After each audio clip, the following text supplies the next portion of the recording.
നമ്മുടെ സമൂഹത്തില് കുറേ ഉള്ള ആളുകള് പുരുഷന്മാര് അഖിൽമാരാറിന്റെ സ്വഭാവമുള്ള ആളുകളാണ്.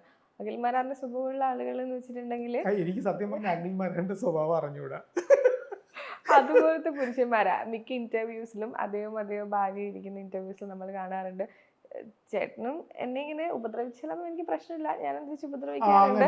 പക്ഷെ ചേട്ടനാണ് ഒരു പടിക്ക് മുന്നിൽ നിൽക്കുന്നത്, അതെനിക്ക് ഇഷ്ടമാണ്, ഞാൻ അങ്ങനത്തെ ഒരു വൈഫാണ് എന്ന് പറയുന്ന ആളുകളുണ്ട്. അപ്പൊ ഈ സെലിബ്രിറ്റി സ്റ്റേറ്റസുള്ള ആളുകൾ പോലും ഇങ്ങനെ വന്ന് പറയുമ്പോൾ അത് നമ്മൾ എത്രമാത്രം ഇൻഫ്ലുവൻസ്ഡ് ആവുന്നുണ്ട്? പിക് മീ ഗേൾ എന്ന് പറയുന്ന പോലെ, അതാണ് അതിനെ അങ്ങനെ വിളിക്കുന്നത് നമ്മൾ. അതായത് സ്ത്രീകൾ, ഞാൻ എന്താണ് പറയുന്നു, അവർ മറ്റ് സ്ത്രീകളെ കുറ്റം പറയും. അവര് നല്ല ഒരു സൈഡിൽ, പുരുഷന്മാരുടെ സൈഡിൽ നിൽക്കും. അതാണല്ലോ ഉദ്ദേശിക്കുന്നത്, അല്ലേ? അവരെ കുറിച്ച് പറയാനായിട്ടൊന്നുമില്ല സാരി, അതൊക്കെ അവരുടെ തിരഞ്ഞെടുപ്പാണ്.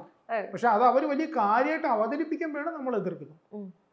ഇപ്പൊ നമ്മള് എക്സാമ്പിൾ ഞാൻ പറയാം. അതായത് ഇപ്പൊ എന്റെ തന്നെ ഒരു വീഡിയോ ഉണ്ട്, സൗഭാഗ്യ എന്ന് പറയുന്ന സൗഭാഗ്യയുടെ വീഡിയോ. സൗഭാഗ്യനെ നമ്മൾ കുറ്റമൊന്നും പറയുന്നില്ല. സൗഭാഗ്യയുടെ തെരഞ്ഞെടുപ്പാണ്. സൗഭാഗ്യം എങ്ങനെ ജീവിക്കണം, എന്ത് ജോലി ചെയ്യണം, അല്ലേ? പക്ഷെ സൗഭാഗ്യ നിരന്തരമായിട്ട് ആ വീഡിയോ ഇടുമ്പോൾ അതിനകത്ത് വരുന്ന കമന്റുകളാണ് നമ്മൾ സൗഭാഗ്യനെ പോലെ ഒരു കുട്ടീനെയാണ് നമ്മൾ ആഗ്രഹിക്കുന്നത്. അല്ല, എനിക്കിത് ചെയ്യാൻ പറ്റുന്നില്ല, ഞാനിത് ചെയ്യാൻ പറ്റാത്തത് കൊണ്ട് എനിക്ക് വേദന എടുക്കുന്നു, ഞാനിത് ചെയ്യാൻ പറ്റുന്നില്ല, വീട്ടുകാരെന്നെ വഴക്ക് പറയുന്നു, മനസ്സിലായി? ഇവളെ കണ്ടുപഠിക്കും, ഇതാണ് പെണ്ണ് എന്ന് പറയുന്ന ആണുങ്ങളുടെ കമന്റുകൾ. എന്റെ വീട്ടിലൊരെണ്ണം ഉണ്ട്, കിണറ്റിലെടുത്തിടാം, മനസ്സിലായി? അതായത് അവരങ്ങനെയുള്ള പെണ്ണിനെ മാത്രമേ പ്രതീക്ഷിക്കുന്നുള്ളൂ എന്നുള്ള